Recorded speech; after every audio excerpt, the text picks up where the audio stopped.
Hello and welcome to CATSweek. I'm Annalise Poorman. The Monroe County Board of Commissioners announced that they will indefinitely postpone the eviction of a homeless encampment on the county-owned Thompson property during their meeting on December 11th. This signals that they are abandoning the original December 15th deadline to evict people from the county property. Commissioner Julie Thomas said Sheriff Ruben Marte refused to enforce the proposal. She added that while she sees the encampments as trespassing, she recognizes that this is a community problem that needs to be addressed. We fervently believe people are safer and healthier when they live indoors, especially during the winter months. We have worked with HealthNet, the City of Bloomington, and local not-for-profits and community groups to identify reasonable accommodations for people who currently reside on the Thompson property. Let's be clear, there are people trespassing on county property, and there are no appropriate public health sanitary facilities present. The sheriff has indicated that he will not remove people from the Thompson property at this juncture. Our hands are tied. We fear the worst, but we hope for the best. There is a broader community issue that this is a symptom of. We will be part of the solution, but it will require that we, along with the county council and the city of Bloomington, the mayor's office and the city council need to work together. This is a community problem, and we recognize that. During public comment, Executive Director of Hotels for Homeless, Katie Norris, warned the commissioners about the dangers of evicting encampments in the cold weather. I come to you today to desperately plead for an extension on this eviction, not on behalf of the dozens of people who are currently living at this camp. You have already heard and understand the devastating and potentially deadly consequences this eviction will have on them. You know that their chances of survival significantly decrease instantly upon their eviction. How them losing the safest and most stable place they have found and worked hard to call home will put them at greater risk for being robbed, raped, and even murdered right here at night on the streets of Bloomington. That's not up for question. That's just reality. Not to mention that if the eviction takes place on Monday the 15th, that the 2 days before, when they will have to prepare, pack, and leave the temperatures are going to be -1 and -3 respectively. Today, I am begging for an extension on the eviction on behalf of the rest of our community. There is not nearly enough time today to explain the exponential negative effects our community will suffer by displacing just over 24 more people. Camp resident Matt Frost urged county leaders not to issue an eviction under frigid temperatures. This whole thing has been very nerve-wracking and overwhelming for me because I go back to my tent every day and not knowing what the future is going to hold, and seeing that you guys are wanting to see this eviction through not only during the winter but so close to the Christmas season, when we're always taught about goodwill towards our fellow man and all this stuff. You know, this season where we're supposed to be, where we're supposed to be positive and uplifting towards the people that we have that are less fortunate than us. Frost continued, saying an extension would remove added pressure on him to figure out where to relocate under current weather conditions. You're doing great. I just want a chance to just be able to know that I can at least stay at my tent, and at least have the chance to be, if we get this eviction extended, for us to help. That would help me get some time to get my life together. That would help me get the stuff that I need, because I'm in a position where I know I don't want to be in this spot all the time, but all I know is it's been overwhelming, as you can see. I'm stumbling my words here. If we can just get this extension, it will be a lot of pressure off me, and I know it'll be a lot of pressure off the rest of the occupants out there. I know I just want this opportunity to just let you guys realize how hard it's been on me, and I'm sure it's just as hard on the people of the rest of the property. I figure I might not be able to speak for all of them personally, but I wanted you guys to at least hear a little bit from one person's experience. The commissioners indicated verbally that they would not pursue the planned December 15th eviction. No formal action was taken. The issue could be brought to a vote at their next meeting on December 18th. The Ellettsville Town Council met on December 8th and selected members for the Ellettsville-Richland Township Reorganization Committee. The committee will be tasked with making a plan for the reorganization by June to be voted on by the public in November. Town Manager Mike Farmer gathered a list of 22 names for the council to choose from. Councilmember Dan Swafford expressed concern that he had not seen the list before the meeting and that Farmer should have sent it to him earlier. Farmer said that he was caught off guard by Swafford's grievance because he had vetted the names to make sure that they fit the council's criteria. The council gave Farmer the authority to vet the list in a prior email exchange. The reason I have all these names still is because these all seem to be names we can use for the subcommittee. Sure. And so I didn't toss, No, it wasn't up to me to toss any or Right. to even, but they all fit the criteria to be on one of the committees, so.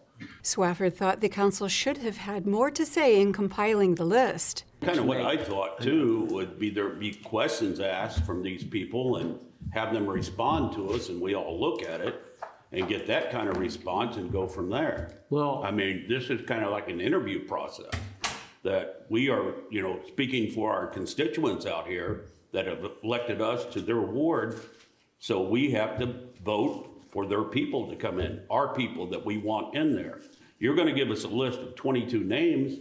I don't know who this person is from that person. Farmer said that he did not know that the council would want names and qualifications to be presented at the meeting. Swafford said Farmer should have reached out before the vote. I want to know what's going on and, if I'd have and known how that, we picked those if I'd have people. known that any time between I told you, now Mike. and 2 I weeks said ago, when I this could have told started, you. when this all started, I wanted to keep in the loop of everything. I am not calling you. You can call me. I'm busy taking care of this. I've been busy understand every that. day of 2 weeks, But and you've what are you never gonna called me do? once. You've never called me once. Mike, I have called you and you've never called me back, but that's hearsay. That's BS. We have got to make a decision here. So you're giving me a bunch of names that I have no reason why they've been picked, who picked them, or what they're about. I mean, I think we all need to know what's going on. Councilmember William Ellis gave his opinion regarding the issue, saying Swafford should have gotten involved sooner. I called him. Scott called him. Mm-hmm. Because we know as a town manager, he is not going to be sitting there picking up the phone. And as an elected official, we're not there to be drug across the line and told exactly what to do. That is not what an elected official does. We're supposed to be self-starters. We don't sit there and have to beg for permission to get these things. I asked, Mike, did you send any of these out for me unsolicited? No. No, I asked. Councilmember Pamela Samples said they would get nowhere by fighting and started asking about the duties of the committee. Farmer said that the committee would make a plan for the reorganization independent of Richland Township and the Ellettsville Town Council.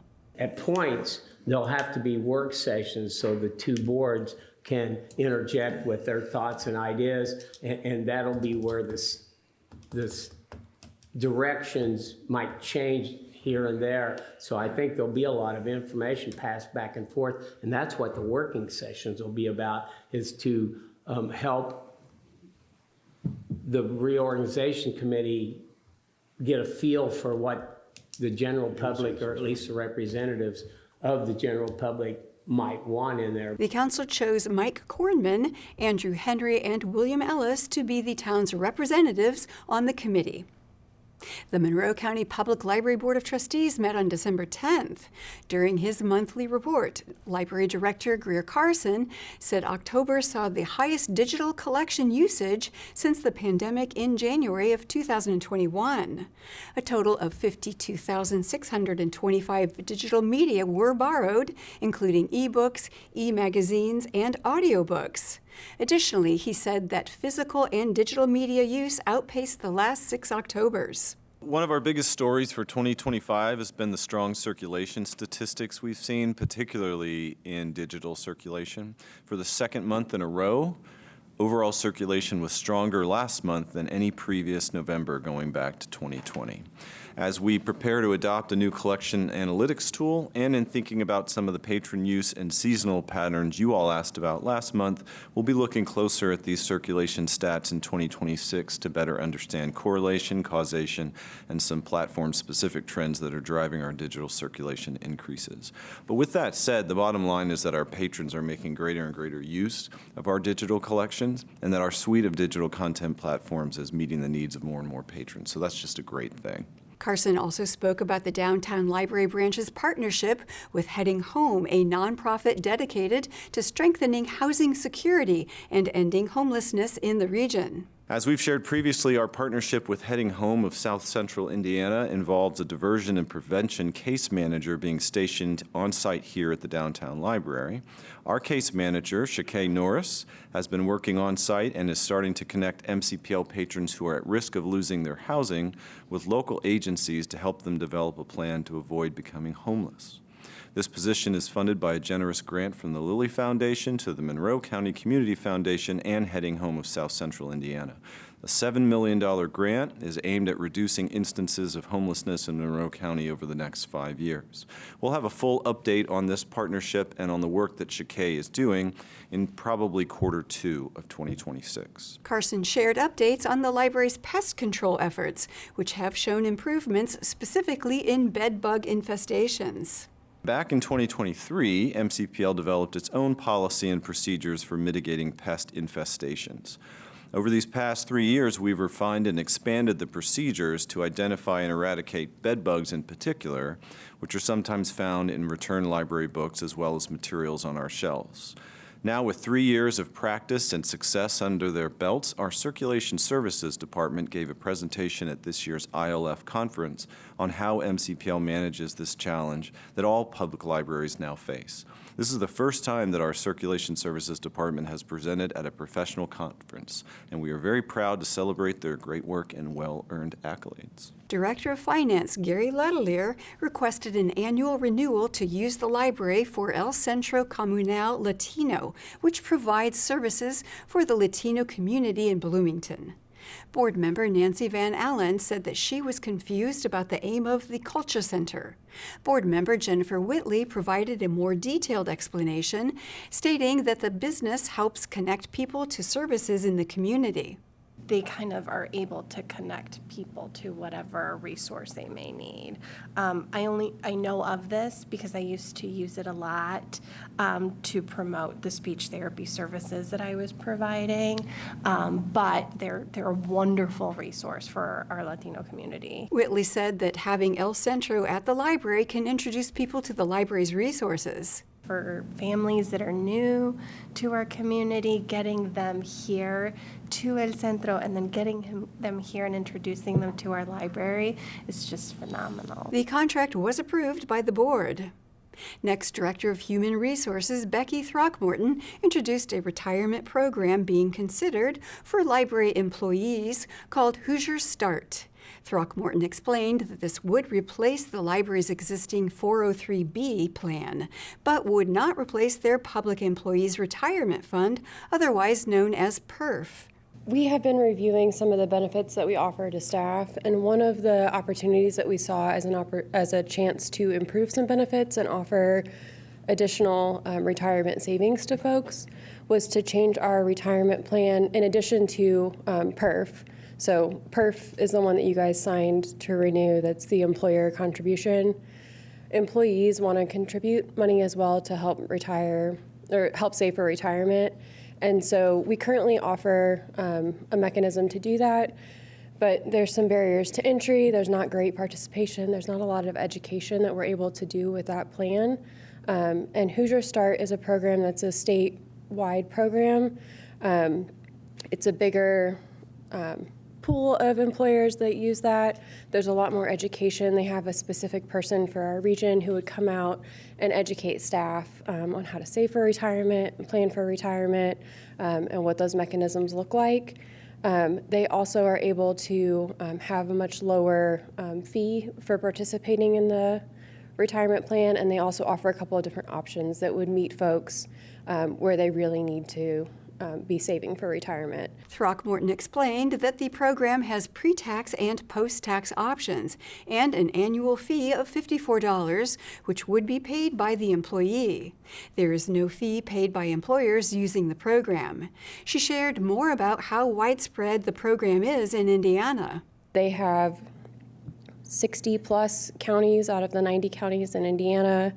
They have fire departments, they've got public libraries that all participate. And so it's something that a lot of employers are offering that we thought would make sense to offer for our folks as well.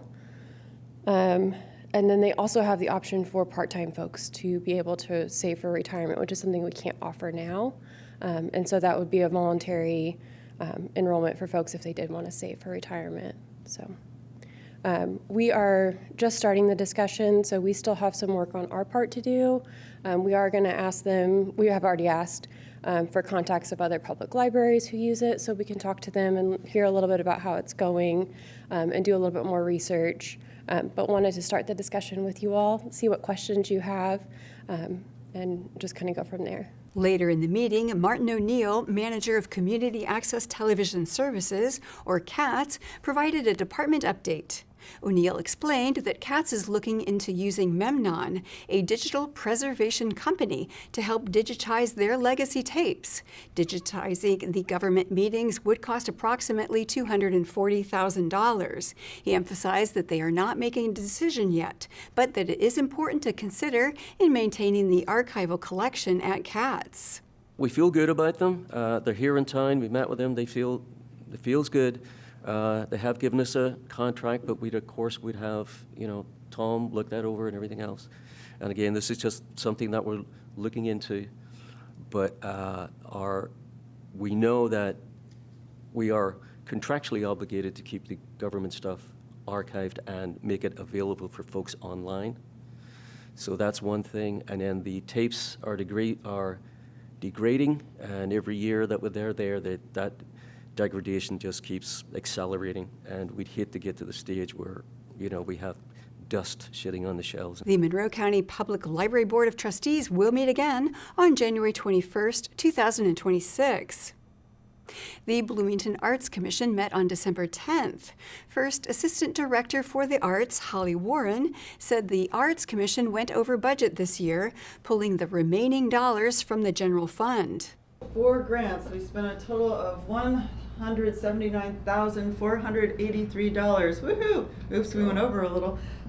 We went over, our budget was $167,537, and we spent an extra $11,000 and many change on budgets. And that overage just comes from my general fund. I just pulled some money out of there. Again, I think we just all agreed that just given the nature of things, especially for our 501c3s that are really feeling the cuts from the Indiana Arts Commission and other federal funders, that they deserve that extra funding. Also, thanks to the Bloomington Urban Enterprise Association, who gave us a little more than their $50,000 allocation this year to cover some of those funds. Warren explained why $16,500 set aside for public art went unused.